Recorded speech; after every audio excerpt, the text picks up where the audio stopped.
Welcome to Websites 360.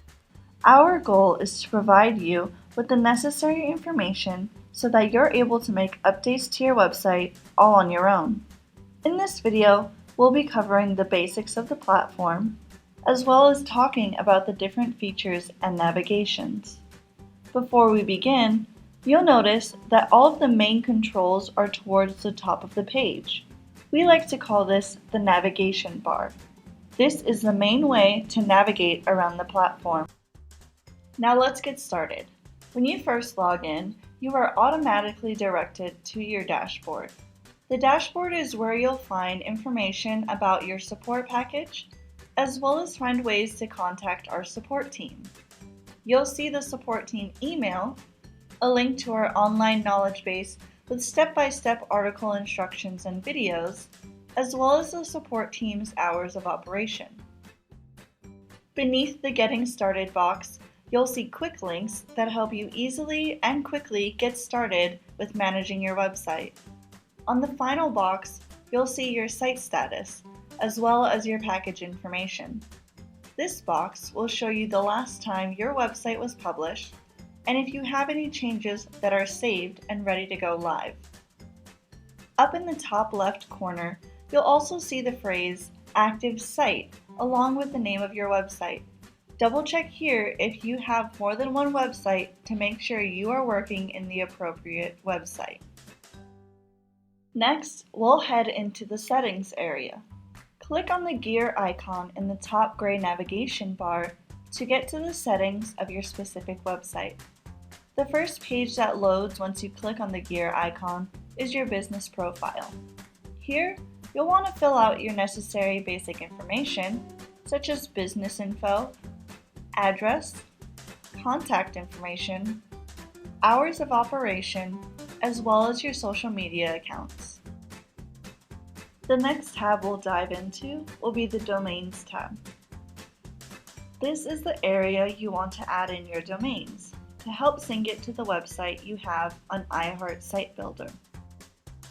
We have step-by-step instructions on how to add in domains, but a quick overview is by simply clicking on the Add Custom Domain button, typing in your purchased domain, and clicking Save. You'll want to make sure that your DNS settings and domain is pointed to our IP address. That step is something that happens in your domain registrar, or the place you purchase the domain.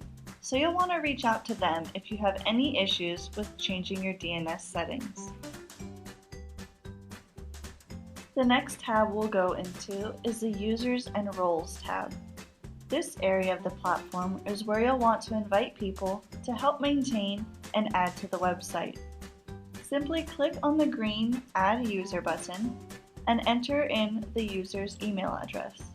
Give them a role depending on if you want them to have full capabilities on the platform or limited access, and then click the Save button.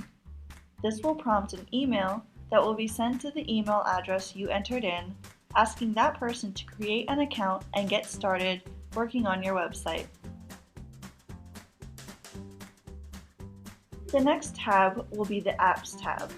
Here, you'll connect your website with third-party apps such as Google Analytics, the commenting software Disqus, as well as form softwares like FormStack and Wufoo. Simply click on the Add Third-Party button, select the software you'd like to connect with, and enter in your information.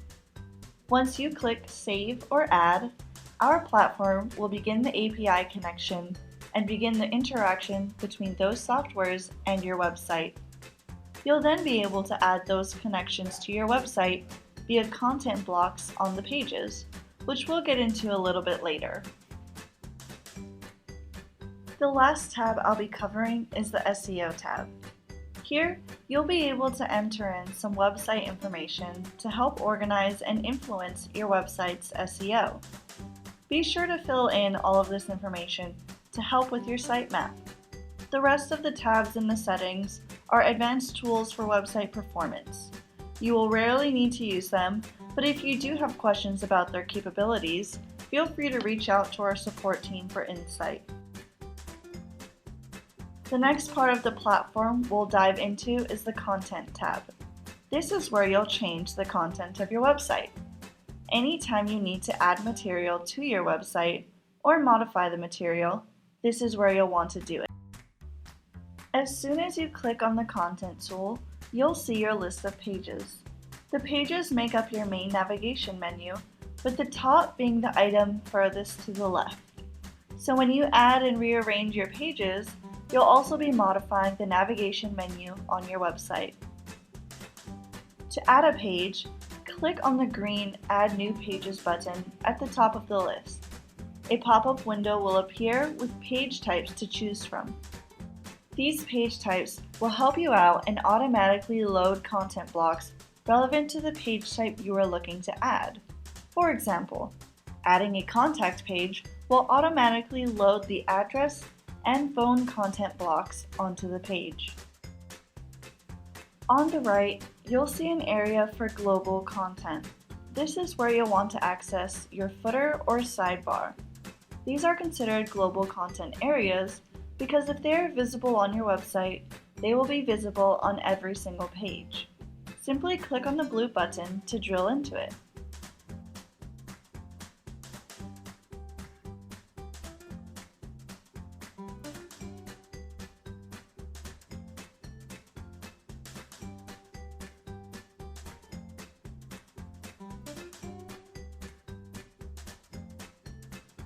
To drill into a page, you'll want to click on the title of the page.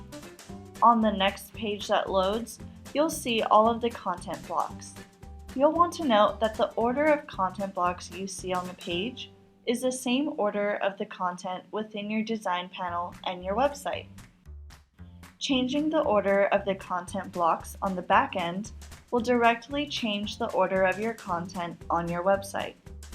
To edit existing content, simply scroll to the content block you'd like to modify, click on the content you'd like to edit, and then begin typing.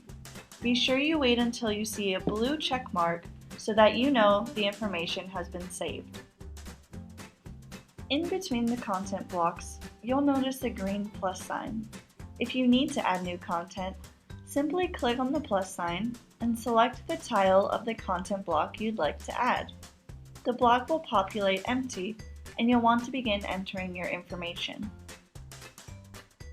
Similar to the pages in the previous view, content blocks also have a gear icon in the far right corner. When clicked on, a panel for content block settings open up. These settings include the visibility of the content block, whether or not you'd like to create an anchor with the block, the ability to duplicate or move the block, as well as a button to delete it. You'll want to note that making a block invisible will hide its content from your live website, but will not delete the information stored on the block. We recommend doing this instead of completely deleting the block, as the content it holds is not retrievable once deleted. However, if you are comfortable and confident that you won't need the information in the future, you can definitely delete the block entirely. Now that we've covered the basics of the Content tool, let's hop over to the Design tool. You can get to the Design tool in two different ways.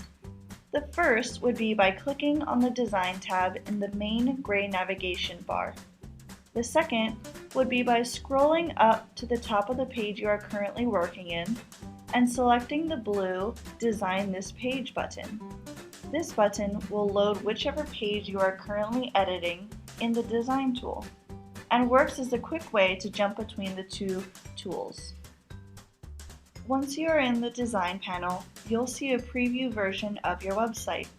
This preview will differ from your live website because it will show you all of the changes you've made while working on the platform.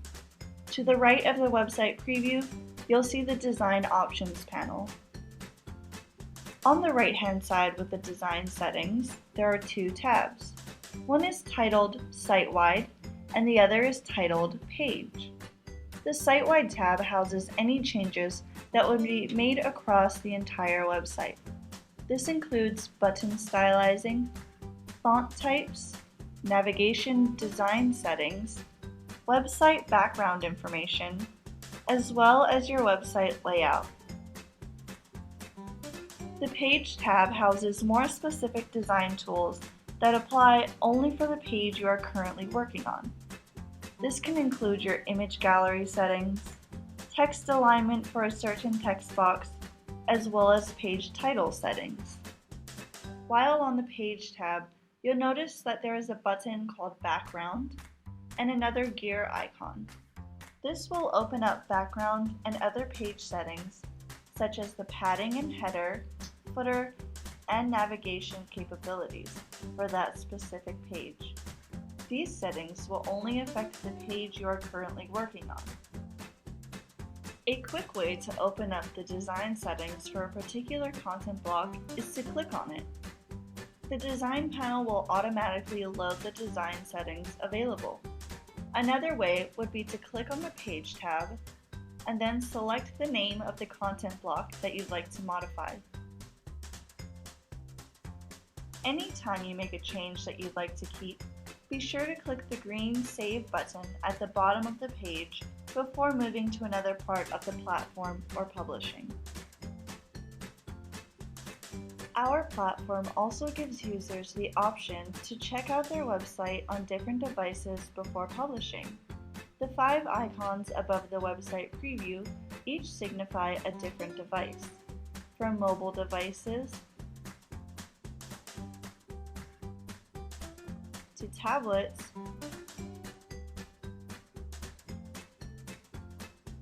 to computers. Click on an icon to view how your website looks on those different devices. Another preview option is the eyeball icon that appears on the top right corner of the website preview. Click on that icon to preview how your website will look with all of the changes you've made on a normal desktop computer. Once you've made all of your changes in both the content and design tools on the platform, you'll see the Publish button to the top right corner of the page illuminate green. It will only illuminate green if there are changes that you've made that have not been published onto your live website. Otherwise, it will stay grayed out. And that is the platform.